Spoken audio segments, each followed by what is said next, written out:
So here on EnRiched Soul and Jazz, I always say, I just get these great opportunities to speak to great smooth jazz artists and jazz funk artists, and every now and again the soul artists as well. And this evening I've got somebody that I've kind of followed since 2013, and it's really lovely now that I get a chance to actually speak to her on my show. So I just want to say good evening, Althea Rene.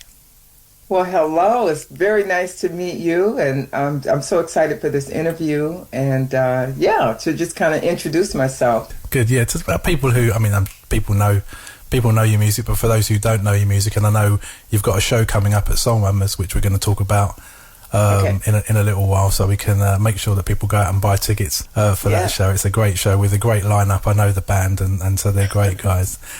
So Althea, let's go back just to the early days. Let's go back to the early days. Now, you're born on Christmas Day in Detroit. Yes. My gosh, you're a Christmas baby. Yeah, born and raised in Detroit, Motown. Yeah, and a very rich upbringing of a musical family. My dad, who was one of the original Motown Funk Brothers. From Motown. Yes, he played trumpet on more than 35 Motown hits. Wow! Oh my gosh! How did it kind of start for you? What made you gravitate towards that? I think at 4 years old, right? You gravitated towards playing flute. How did that come about? Well, Saturday mornings, my dad would always play jazz, and my mother loved classical music, and so she would knit or sew or whatever, do things, and I would practice with her, but it was classical. But with my dad, we would just listen to all this jazz music, and then there were always lots of instruments around the house. He had a couple B3 organs, and there were saxophones, trumpets, drums, all kinds of stuff, guitars. How did that kind of influence your playing on your music? Well, for me, I was the youngest of four, so I didn't really get the Motown part of it. By the time I came along, Motown had moved to California, but the musicians who were left, who were there, who were the Funk Brothers, I didn't know them as the Funk Brothers because they were just all friends, and they all performed together. Right. So they didn't call themselves the Funk Brothers. They were just whoever was playing lead. It was the Desi McCullers band this week. It was the Joe Hunter band, when Joe Hunter, who was the pianist for the Funk Brothers. Right. And so I just knew him as Joe Hunter. Right. Okay. So it was kind of like that. Although I do have one of my earliest memories, early memories, I couldn't have been more than 3 or 4, and there's a car, and there's some folks in it, and a lady got out and said, "Could I use your restroom?" Right. And she goes in, and I asked my sister, I said, "Who is that lady?" And my sister said, "Dummy, that's Diana Ross." Oh, I knew. Do you know what? I knew you were going to say. I knew you were going to say that. My gosh. And Stevie Wonder was in the car. Oh, and so my dad introduced me, and that was my earliest memory of any, Motown. My goodness, wow. And of course, as I got older and Stevie Wonder, was doing his thing, I was just in love with Stevie Wonder. Yeah. Tell me, Althea, I was looking earlier, and I was wondering, and I've spoken to ladies in smooth jazz, and I guess it's more difficult, right? Because whether we like it or not, it seems as though it's still a very male-dominated genre, and it's always hard for a woman to break through. And I was wondering, I met Reagan Whiteside some time ago, and I followed people like Bobby Humphrey. But how did you? Who were your main key influence outside your dad? Obviously, who were your key influences to kind of follow to play flute? Well, the thing about it is that. Between, you mentioned Bobby Humphrey. Well, between Bobby Humphrey, there was a long pause where there was no one, because they had decided that flute wasn't a smooth jazz instrument. Right. So I was kind of like out there by myself, essentially there was no one else playing the flute, especially female. Yeah. And I was just basically looked over and ignored for the most part. I was recording, it just wasn't being played or anything. Right. And so I think that, you know, weathering that and seeing now that the Reagans and Kim Scotts and that they're, you know, I felt like I opened the door in a sense by constantly, you know, being there, you know, kind of like right after Bobby Humphrey, you know. Yeah. But my influences growing up was, I have to say, Hubert Laws. Okay. I'd have to say Ian Anderson. Yeah. And Yusuf Lateef, because they were the first ones that I heard singing the flute. Right. And I thought, wow, they're male singing in the flute. I wonder how cool that would be as a female. A female. To sing in the flute with a higher range. Yeah. And so that was something that I started working on early in my career. And you mentioned how much harder it is for a woman.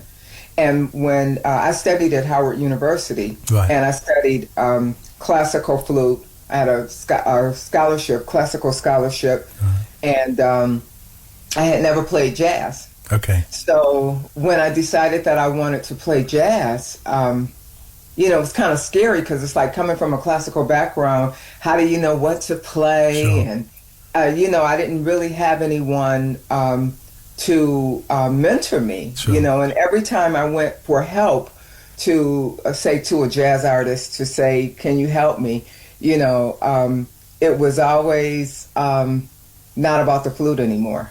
It was about other things that are this very discouraging as a young woman, you know, to always get that rather than when you're coming to someone for genuine help. Sure, yeah. You know? So that's what I was met with.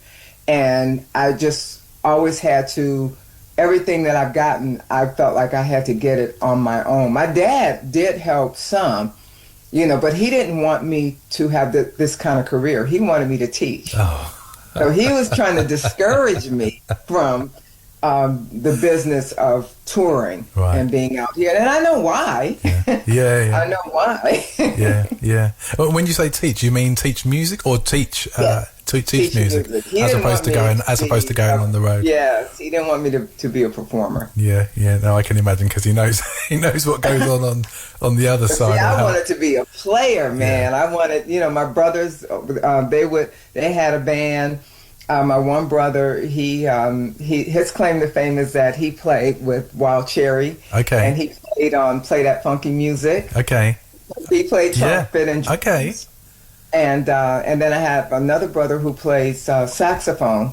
And I would try to go in the basement to play with them, and they would say, "Get out of here!" But I would sit at the place top for of a the lady, steps, right, with my flute, and I would play along. You've just said something that kind of educates me, and is an education because unfortunately I don't play instruments. I kind of just sit on this side and play the tunes I like.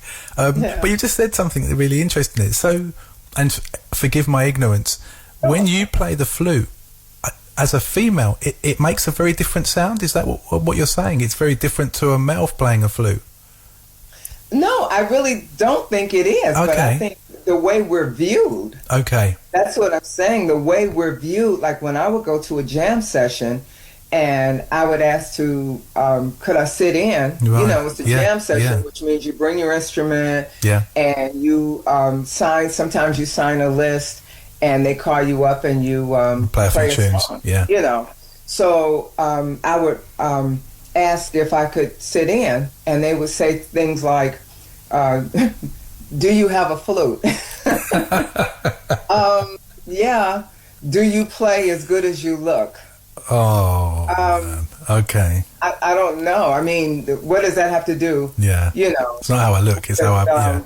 And then when I would play, there was this thing of, they would say, you sing? And I would say, no, I just, you know. This is what I do. This is what I do, yeah. Right. Yeah, I don't sing, you know.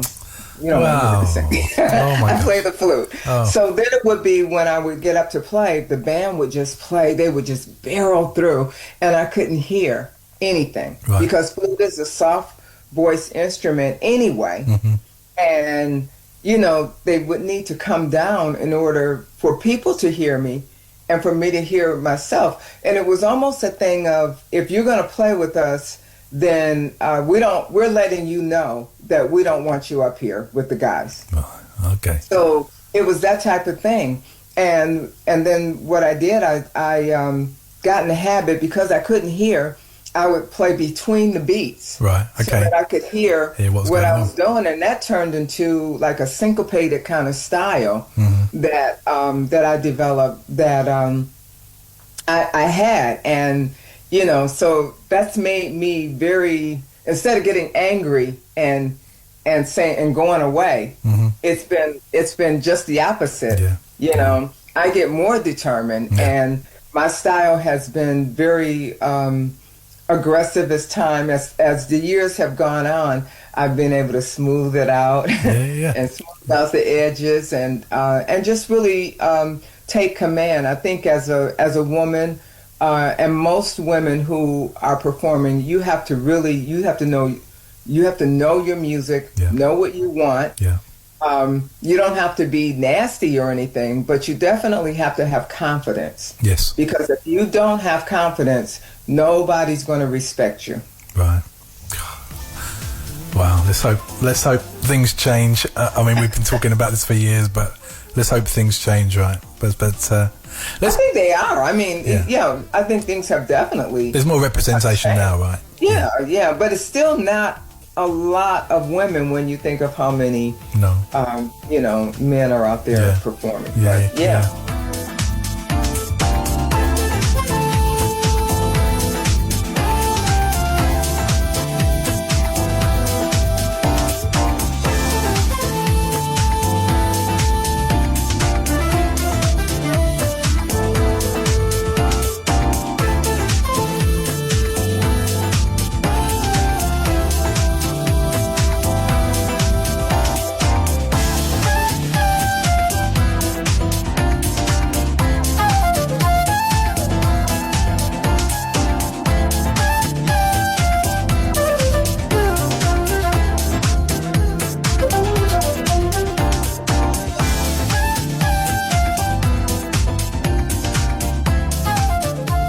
Let's talk about the single "In the Flow."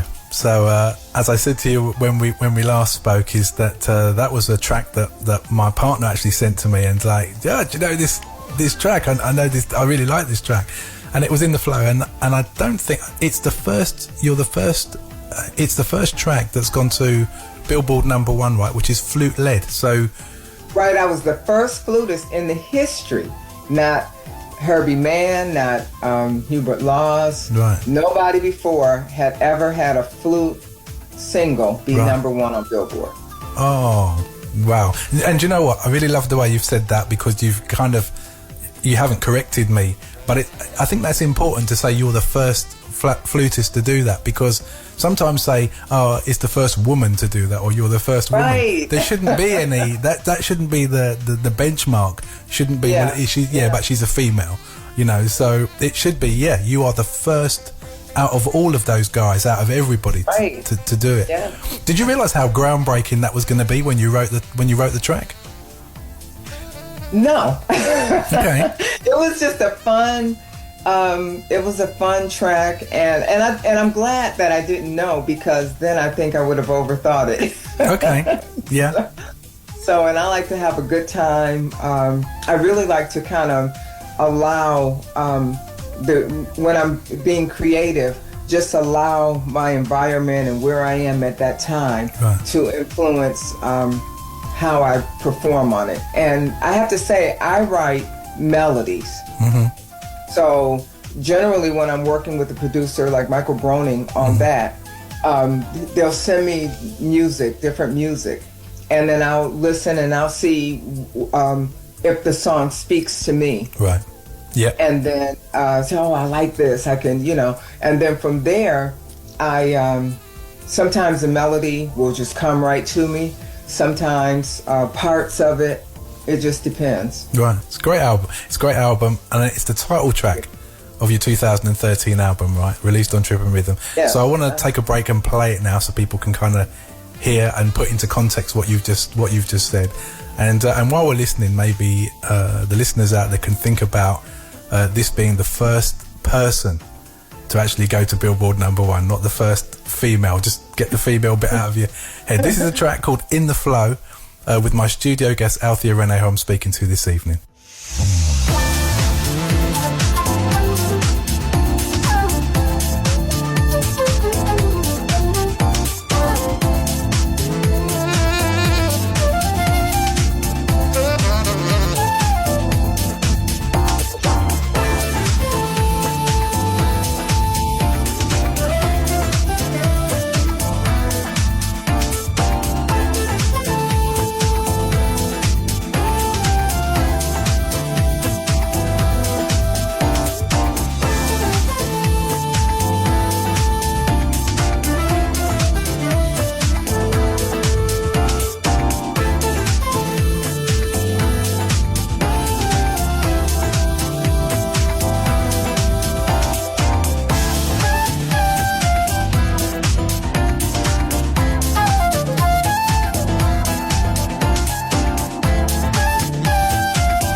Studio guest this evening, Althea Rene from Detroit. Hope you're enjoying she's now actually in San Antonio. She lives in San Antonio now in Texas.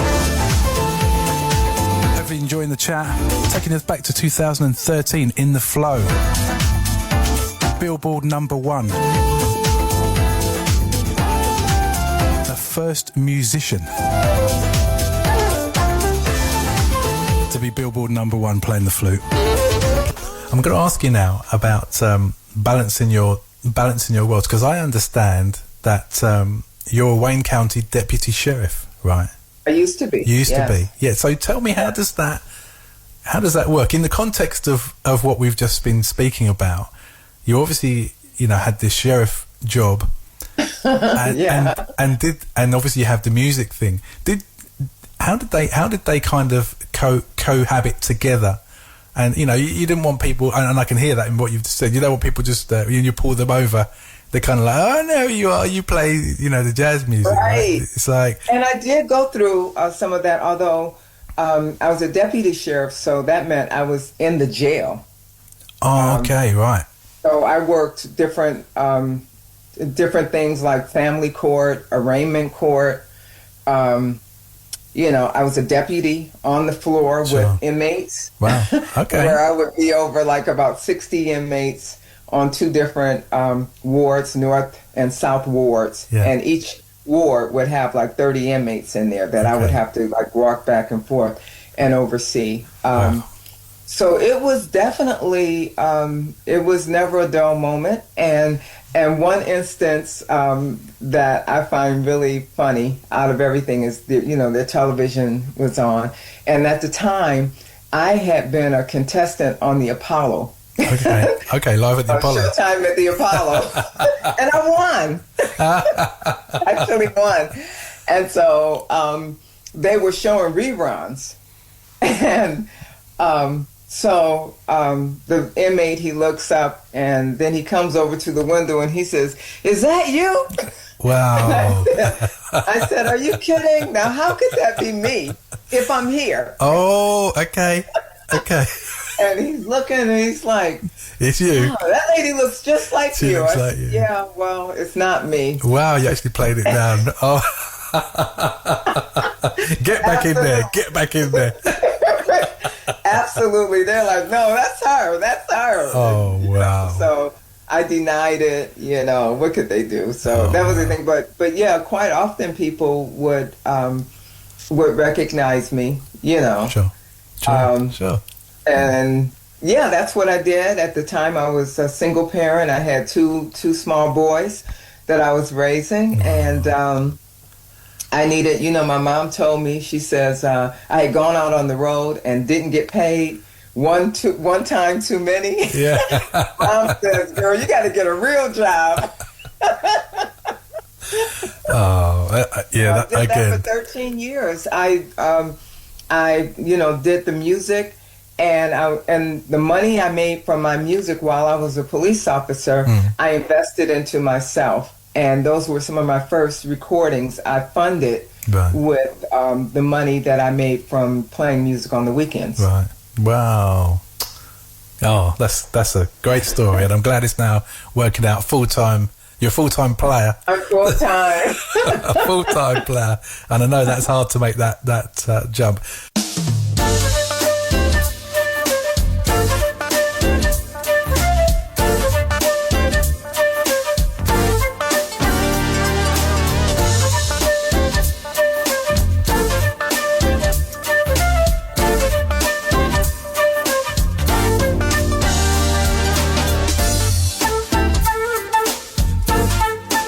Tell me about Chocolate Barbie of Motor City. Now, I have to ask you, does that sit well with you? Because I'm not sure how that would sit in the UK if you said kind of Chocolate Barbie. It kind of sums up sometimes a woman that I obviously know now that you're very much not in terms of the Barbie thing.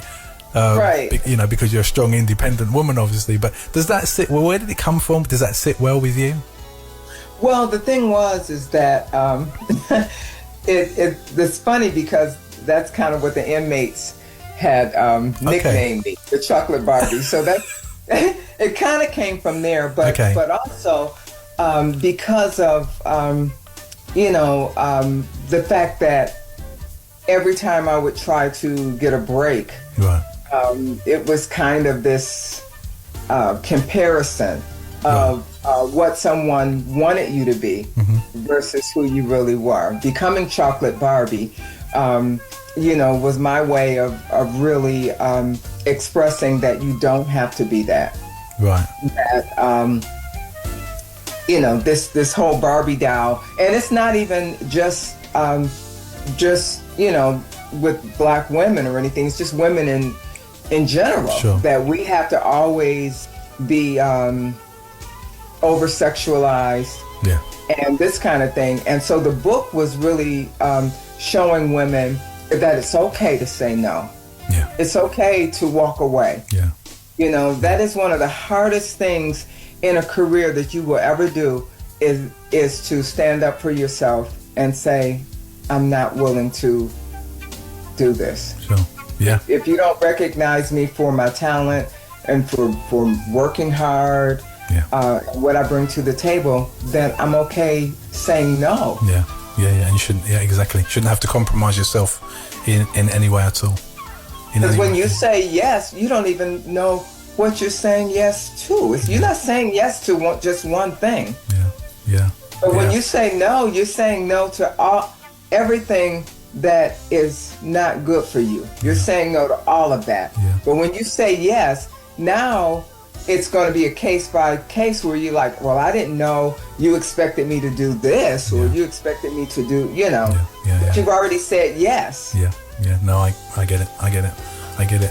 So tell me about the mentorship and advocacy programs that you're involved in. So we have gone into, my husband and I, we have gone into several high schools and recruited instrumentalists or singers or people who are interested in the arts and conduct workshops. I've done workshops with Marion Meadows where we've gone to different colleges and we've done the same thing. I also do master classes through universities where we've had Zoom meetings with musicians and flutists. Sure. And but it's not just about what instrument you play. It's about the business, and trying to figure out what part of it you want to be a part of. Sure. Are you a writer? Which is great. If you're a writer, you don't have to be a player and a writer and an entertainer. Some people don't want to be on stage. No. They still want to be in it. Now there's a whole new thing that we have to throw in there because of AI. And I've got friends of mine who aren't musicians who are saying, oh, I wrote a bunch of songs, using AI, and can I send you, some tracks? No. Not interested. And I'm the same. I won't play. No, I won't. You cannot. I won't knowingly play, and I say knowingly, and I do a lot of research. I won't knowingly play an AI-generated track. No. Because it's not, to me, and I know it's a big debate now, it's not talent. It's not art. It's definitely not art. And it doesn't really show any creativity. If I sat here and wrote 5 lines that rhymed, and then I say to AI, can you turn this into a melody and a song, that doesn't mean that I'm a musician. It doesn't mean that I'm creative. Exactly. And it's taking away all of the, you mentioned earlier, Harvard. You've been to Harvard. Right. You've learnt the trade.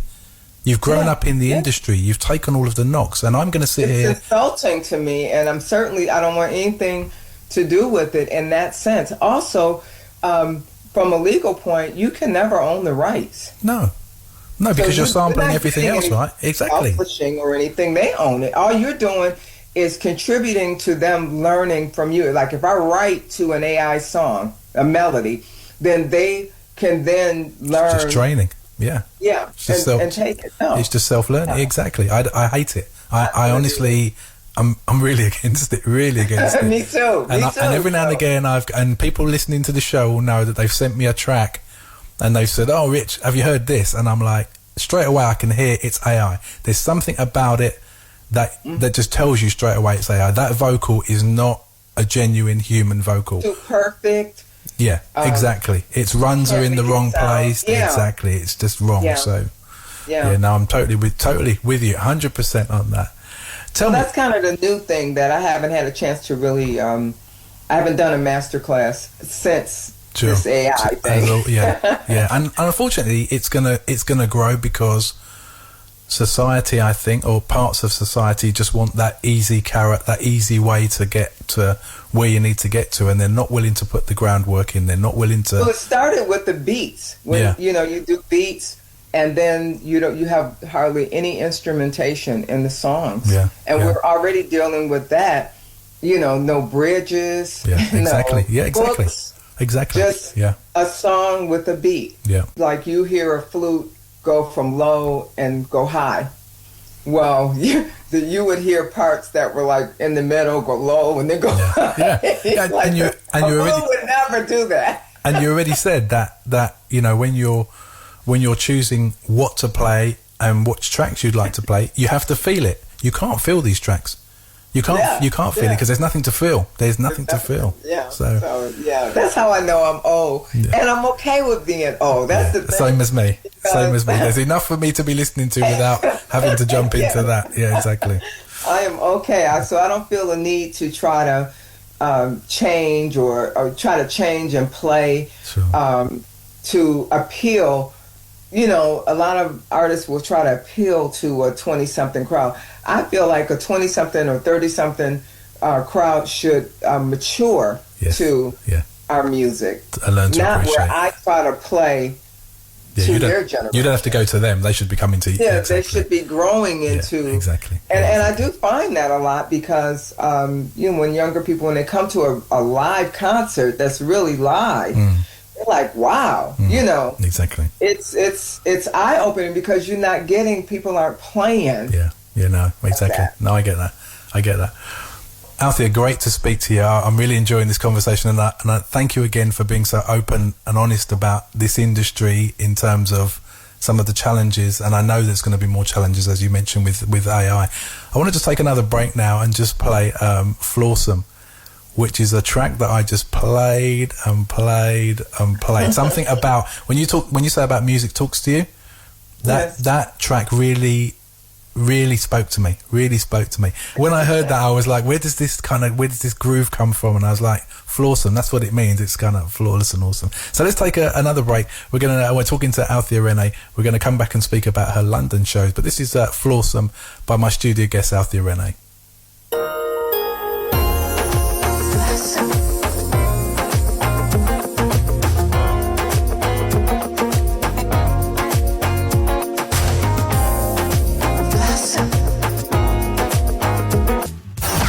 Richie T, playing the best in smooth soul and jazz.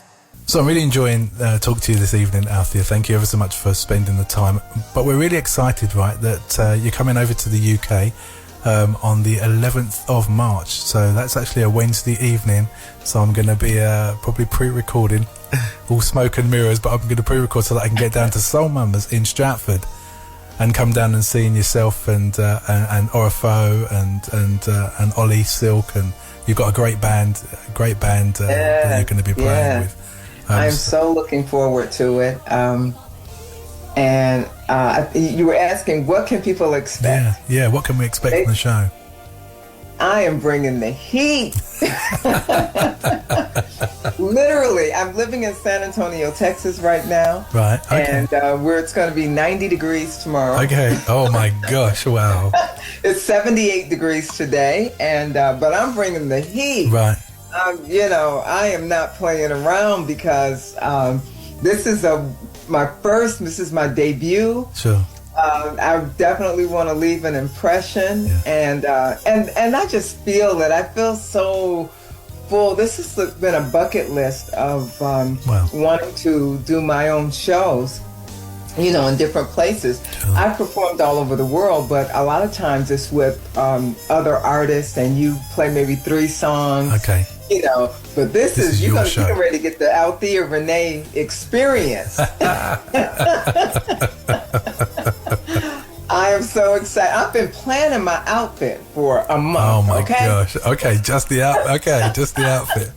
I love that. That's brilliant. Oh, wow. And you'll go through all of because you've got Conspiracy Theory, right? 18 Karat, all of those things. So we're going to hear tracks from there, from the first album all the way through. Yes. I'm bringing a 90-minute show. I would love to push it to 2 shows, but right now we're just trying to get one show sold out. Sure. But and I've got to say to my listeners, come out and see this show, because we've talked about AI and we've talked about all of the challenges, and there are a lot of challenges that people just don't understand. And I only have a small insight, but they don't understand how the industry really works. Even in terms of, I've had people say, oh yeah, well, I stream the songs, and I'm like, they don't get paid anything from streaming. I mean, the pennies You know, the sense that you get from a million plays doesn't even buy you a coffee. It's scary. So I always say to people, come out, buy a ticket for the shows, come and buy some merchandise, come and say hello, and build up a rapport with the artist, because I know you guys are, you're up for that, to build up the listening, or, the listenership. But people, please just, soul numbers. Just the flying over, that's 10, 12 hours. Yeah. To fly overseas, and so how bad do we want to, as artists, to come over to perform for you? Yeah. And then a lot of times people will say, "Oh, I didn't make your show, but when are you coming back?" Yeah. And it's like, it's just This is a one-time. It's always possibly a one-time thing. You hope that you be able to come back, but there's no guarantee. So this is definitely something that I'm looking forward to, sure. and I want to come over and perform for a full house. Yeah, that's the goal. Yeah, exactly. And as I say, I'm just urging people, come out and buy a ticket. I'm giving up my evening for live radio to come and see a live performance because I just know it's going to be great. I always like to meet Ollie and Orifar and Wes and all of those guys as well. It's just great to hang out with. But please go out and buy a ticket. Jump on the website, Soul Mum's website. Come down. The place is it's Yolanda's place. So it's she's a saxophonist in her own right. So she understands. I would love for her, if I could just put it out there. I would love for her to play on Conspiracy Theory with me. Okay. I would love that. Well, I've seen her do it before. A little while ago, we had who came over. I can't remember the lady's name now. A great player. And Yolanda got up and played with her. And so, because she was in the house, I think she wanted to come over and see the show anyway. And then she came up and played. So, and Yolanda's got so much energy when she's playing. She's just crazy. Yeah, I've looked at her videos. Yeah, crazy vibe when she's playing. Yeah, and they've got a great place down there, Soul Mamas. It's a really lovely place. Great food. Great food selection, nice drinks, and it's just a nice venue. Very easy to get to, right on top of Stratford Station. So it doesn't matter where you are in London, you can either get the overground or the underground to Stratford and come and see this great show. And also, you've just said it, right? And we don't appreciate that enough. Is that you're coming from the States? It's not like you're just coming from the other side of London or you're coming from another part of the country. It's a long journey. There's rehearsals going on. There's lots that goes on behind the scenes to put on a great show. And I gather I've only been in the airport. I've never been in London. I've only been in the airport on transiting through. Oh, so you'll get an experience that you get the opportunity to see a bit of London as well. Well, that's really cool. I can't wait to meet you in person and just basically look and listen to the show, because I've been watching you on YouTube and stuff, and I can see the energy, and I love the vibe anyway. I think you did a track. In fact, as I said, I followed you since 2013 within the flow, but you recently, that's recently, a couple of years ago now, but you did a track with Joe Levy. Oh, yes. You recorded with Joe, and I brought Joe over to the UK last year. Did you? And he did a few shows for us. We went out to Essex, where I used to live, and then we did London, we did Pizza Express. Joe was phenomenal, and I'd love to bring him back in 2026. A great entertainer, just a great person. We hung around. I love the song we did, and the producer, who was the same producer that Lou Lang. Lou Lang, yeah. He did Flossom, he did Joe Levy, and he did Gypsy Soul, a song that I did as well. And he passed away a few months ago. Oh, okay. Yeah. Okay. So well, that's where this at. Yeah. Have a fondness. Yes. Great producer. Althea, I'll tell you what we do. You pick a song from your new repertoire, or just pick any song that you want me to play for the people. What should I play? Ooh. Well, in the flow. is the latest. Soul Flow. I was going to say we played in the. right. You were like, okay, well I can play it again, but. Soul Flow. Soul Flow. My latest single. Okay. So either that one or no. You honestly.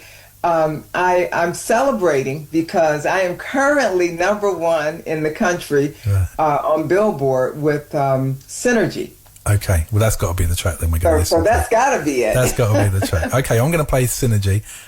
Thank you ever so much for giving me the time. I know you've got a busy schedule and looking after, family and doing all the other stuff and yoga and Pilates and all that kind of good stuff.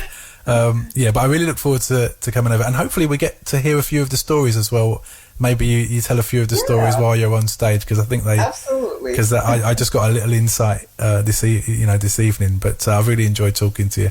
It's been great. Well, thank you. It's been wonderful. Thank you for having me on your show. No problem. Okay, so we're going to play Synergy as a personal request from Althea Rene. As I said. 11th of March down at Soul Mama's. Most of you probably know where it is. If you don't, just type in Soul Mama on the internet, buy a ticket, come down and see a great show. That's all I can say. It's going to be a great show, going to be a great night. So thank you, Althea. Thank you so much. And I shall see you on the 11th. Okay, sounds good. Take care. Bye. Bye.